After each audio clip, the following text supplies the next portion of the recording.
नमस्कार दोस्तों, स्वागत है आप सभी का मेरे YouTube चैनल किस्सों का कारवां में। मैं हूं आपका दोस्त आनंद और आपके लिए लेकर आया हूं सीकर के इतिहास की एक और घटना। जी हां दोस्तों, पिछली कड़ी में अपन ने पढ़ा था कि कुंवर जसवंत सिंह जी अपने पिता के अधिकार वाले उन 2-4 गांवों का शासन बखूबी देख रहे थे। उनके छोटे भाइयों को हिरण और मेंढे की लड़ाई कराने का बड़ा शौक था। एक दिन करड़ गाँव में शेखावत ठाकुर गोपाल सिंह जी के अपना हिरण रहने वाले के कुंवर जगत सिंह जी के हिरण से लड़ाने के लिए लेके गए। कुछ इतिहास की पुस्तकों में इसे मुर्गा लिखा गया है, कुछ इतिहास की पुस्तकों में इसे हिरण लिखा गया है। तो वो लड़ाने के लिए रेणवाल के कुंवर जगत सिंह के हिरण से लड़ाने के लिए लेके गए। कुंवर जसवंत सिंह जी के समक्ष हिरण लड़ाए गए। गोपाल सिंह जी को का हिरण जीत गया। इस पर एक दर्शक ने, जो कि गोपाल सिंह जी के साथ था, कहा कि जिसका मालिक ही पराक्रमी हो उसके पशु भी बलशाली होते हैं। कुंवर जसवंत सिंह इस बात को हंसी के सहारे सहन कर गए। लेकिन इस ज़माने के अंदर एक दूसरे की कटाक्ष बहुत भारी गिरा करती थी दोस्तों, क्योंकि आत्मसम्मान की बात हुआ करती थी। इसी समय एक ने ताना मारा कि रावत जी के शेखावतों में बल होता तो एक ख्वासवाल पूरणमल को गद्दी ही क्यों मिलती सीकर की, जबकि उस समय सीकर था नहीं और दूजोद पर कब्जा कर रखा था उन्होंने। सीकर की तो बसावट आगे जा कर के होगी।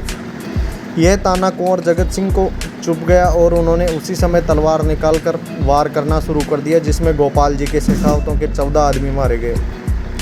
गोपाल जी को का अनुरोध पर अमृतसर के राव जी ने सेना भेजी थी और उससे मुठभेड़ करके सेवत आ गए। राव श्याम राम जी कुटुंब समेत सेवत आकर बस गए। कुंवर जगत सिंह और जसवंत सिंह की वीरता का समाचार सुनकर जो ख्वासवाल पुत्र पूरणमल राजा बना बैठा था वो डर गया और बादशाह के प्रभाव से कासली पर अधिकार था, जो कि किसी ज़माने में कुंवर जसवंत सिंह और उनके पिता की जागीर हुआ करती थी। उसने राव श्याम राम जी को कासली लिवा लाने के लिए ठाकुर सुजान सिंह जी को भेजा। ठाकुर श्याम राम जी सुजान सिंह जी के समझाने पर भी राजी नहीं हुए, किंतु उन्होंने अपने वीर पुत्र युगल श्री कुंवर जसवंत सिंह और जगत सिंह को मिलने भेज दिया। पूरणमल ने दोनों कुमारों का बड़ा स्वागत किया और सम्मति दी कि राव तिरमल जी और गिरधर जी की माजी की जीविका गांव दूजोद है, वह आधा अपना और आधा खंडेला वालों का है, इसलिए वहां कोटड़ी बांधकर उनको पूरा गांव कब्जा कर लेना चाहिए।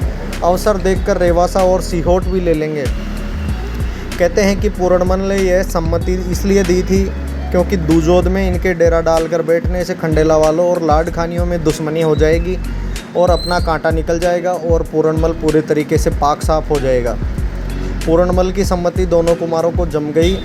अपने बाहुबल पर विश्वास होने के कारण वे निर्भय थे और पूरणमल उनको खंडेला वालों से और लाड खानियों से लड़ाना चाहता था।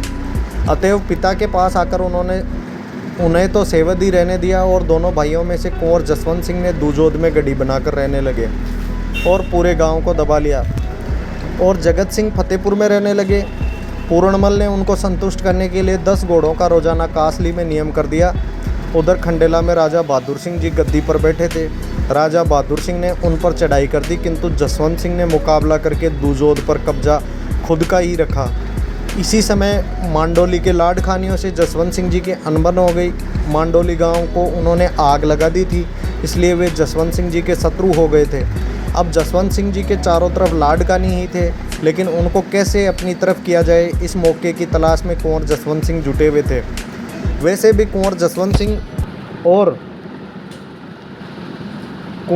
सिंह और उनके भाई इसी तलाश में थे कि जैसे तैसे करके लाडखानियों को अपनी तरफ किया जाए और ये जो अपन ने छोटी गड्डी बनाई है इसको थोड़ा सा विस्तार दिया जाए। आखिर कैसे जसवंत सिंह जी अपने रावत जी के शेखावतों के गांवों को विस्तार देते हैं, ये पढ़ेंगे हम अगली कड़ी में। तब तक के लिए जुड़े रहे मेरे चैनल से किस्सों का कारवां से। और आपको लोकल इतिहास के किस्से पसंद आते हैं तो चैनल को लाइक शेयर सब्सक्राइब अवश्य कीजिए। धन्यवाद मित्रों।